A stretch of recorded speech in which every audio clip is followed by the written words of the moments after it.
Assalamualaikum warahmatullahi wabarakatuh. Halo teman-teman semuanya, apa kabar hari ini? Bapak Ibu Dewan Juri yang saya hormati, serta teman-teman semuanya yang saya cintai.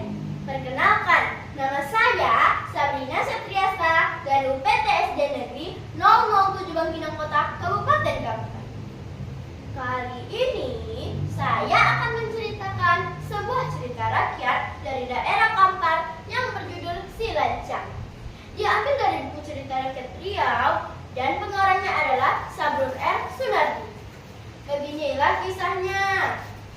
Pada zaman dahulu kala, hiduplah seorang wanita miskin dengan anak laki-laki satu-satunya yang bernama Si Lancang.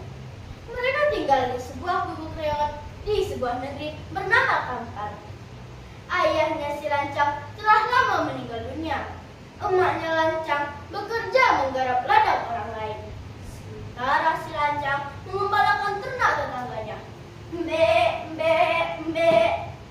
Pada suatu hari, Si Lancang betul-betul mengalami puncak kejenuhan. Ia sudah bosan hidup miskin. Ia ingin bekerja dan mengumpulkan uang agar kelak menjadi orang kaya. Akhirnya, ia pun meminta izin pada emaknya untuk pergi merantau ke negeri orang. Mak, Lancang sudah tidak tahan lagi hidup miskin. Lancang ingin pergi merantau, Mak. Mohon Si Lancang pada emaknya. Walaupun berat hati, akhirnya emaknya mengizinkan Si Lancang pergi merantau. Baiklah Lancang, kau boleh pergi merantau, tetapi jangan lupakan emakmu jika nanti kau sudah menjadi kaya. Segeralah pulang.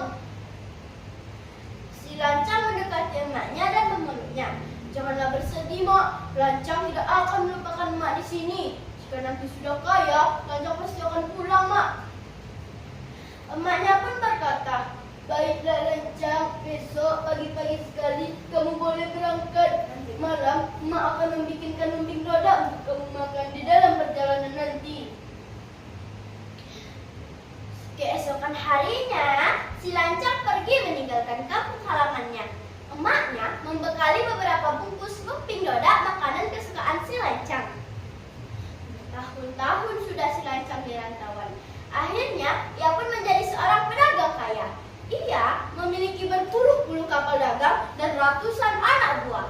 Istri-istrinya pun cantik-cantik. Semuanya berasal dari keluarga kaya. Sementara itu, nun jauh di kampung halamannya, emaknya hidup miskin seorang diri.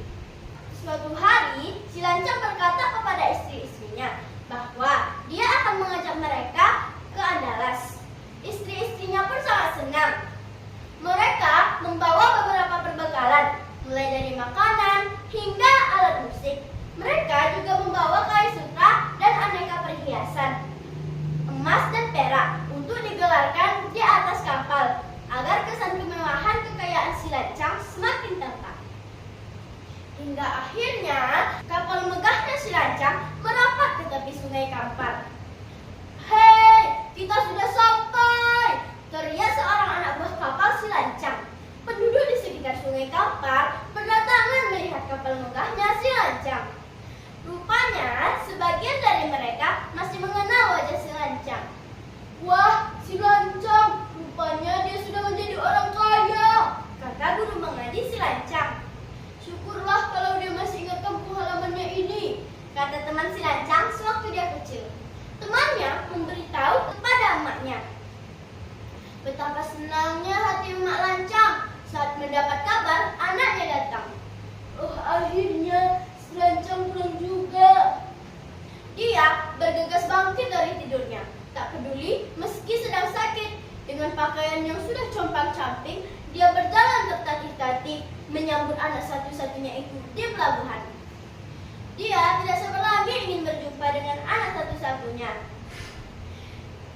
Sesampainya di pelabuhan, dengan memberanikan diri, dia mencoba naik ke atas geladak kapal. Ketika hendak melangkah naik, tiba-tiba salah seorang anak buah kapal menghalanginya. Hei, perempuan jelek, pergi dari sini, kata seorang anak buah kapal Si Lancang. Tapi aku adalah emak Si Lancang, kata emak Si Lancang.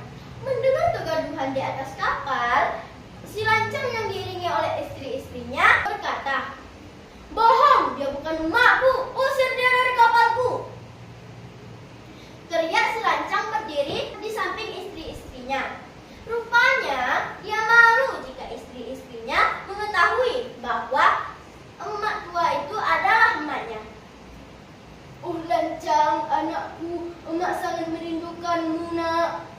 Rintih emak si Lancang. Mendengar rintihan wanita tua renta itu, si Lancang pun dengan congkaknya menepis, lalu berkata, "Manalah mungkin aku mempunyai emak seperti kamu, miskin." Kemudian si Lancang berteriak, "Klasi, usir dia dari kapalku!" Anak buah si Lancang mengusir emak si Lancang dengan kasar. Ia didorong hingga terjerembab. Sungguh kasihan sekali emaknya si Lancang. Sudah tua, sakit-sakitan pula. Malang sekali nasibnya. Hatinya hancur lebur, diusir oleh anak kandungnya sendiri. Di sepanjang jalan dia menangis. Dia tidak akan menyangka anaknya akan berbuat seperti itu kepadanya. Wanita tua itu pulang ke gubuknya. Di sepanjang jalan dia menangis. Sesampainya di rumah, wanita malang itu mengambil lesung dan nyiru pusaka. Dia memutar-mutar lesung dan mengipasi nyiru sambil berdoa, "Ya Tuhan, si Lancang telah kulahirkan dan kubesarkan. Namun setelah kaya dia tidak mau mengakui diriku adalah emaknya. Ya Tuhan, tunjukkanlah kepadanya kekuasaanmu." Dalam sekejap, tiba-tiba angin topan berhembus dahsyat. Petir menggelegar menyambar kapal si Lancang. "Emak, si Lancang anakmu pulang. Maafkan aku, Mak." Terdengar sayup-sayup teriakan si Lancang di tengah topan dan badai. Namun malapetaka tak dapat dielakkan lagi.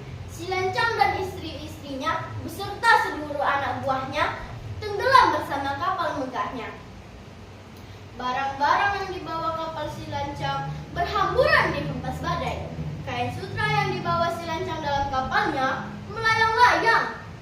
Kain itu berlipat dan bertumpuk-tumpuk menjadi negeri lipat kain. Sebuah gong terlempar dan jatuh di gubuk emaknya si Lancang yang terletak di air tiris. Demikianlah kisah cerita si Lancang.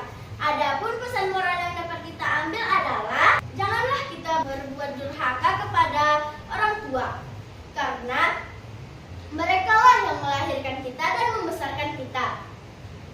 Ingat, ridha Allah terdapat ridha orang tua, murka Allah terdapat pada murka orang tua. Sekian cerita dari saya. Salam pustaka. Teman-teman semuanya, saya ada pantun. Tolong didengarkan ya. Berbaju kurung si anak dara, sambil berhias kembang melati. Kalau tersilap tutup bicara, mohon dimaafkan sepenuh hati. Kalau ada sumur di ladang, hendaklah kita menumpang mandi.